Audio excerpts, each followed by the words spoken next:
In the quiet town of Norah Warren, Australia, on a seemingly ordinary night in August 1993, a young woman named Kelly Cahill experienced something that would change her life forever.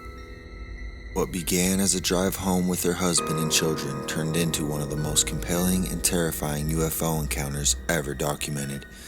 This is the story of Kelly Cahill's encounter. It was around 11 p.m. on August 8, 1993, Kelly Cahill and her husband and their 3 children were driving home after visiting friends. As they approached a quiet stretch of road near the Belgrave Hallam area, Kelly noticed something strange in the sky. A massive glowing object described as a huge disc-shaped craft with bright orange lights, hovering slightly above the ground. The family was stunned, but what happened next would defy explanation.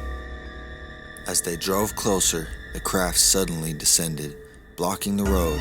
Kelly and her husband stopped the car, and that's when they saw the tall, shadowy figures with glowing red eyes standing near the craft.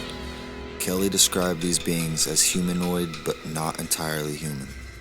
They were dark, almost silhouettes, radiating an eerie, otherworldly presence.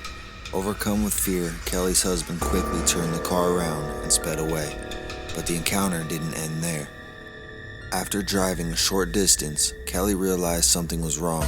She felt an overwhelming sense of dread and noticed a strange mark, a triangular bruise that hadn't been there before. She also began experiencing vivid flashbacks of being inside the craft, surrounded by the beings. Kelly claimed they communicated with her telepathically, though their message was unclear. She described the experience as both terrifying and transformative.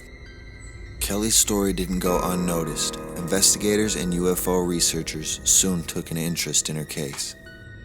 What made her account so compelling was the discovery of the physical evidence. At the site of the encounter, investigators found strange circular impressions in the ground, marks that seemed to match the size and shape of the craft Kelly described.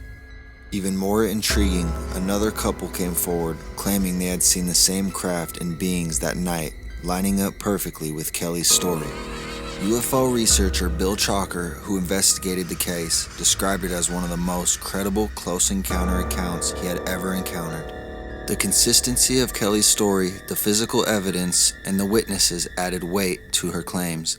But despite the evidence, skeptics remain unconvinced, attributing the encounter to stress, fatigue, or even a vivid hallucination. For Kelly, the encounter left a lasting impact. She struggled with anxiety, nightmares, and a sense of isolation. Few people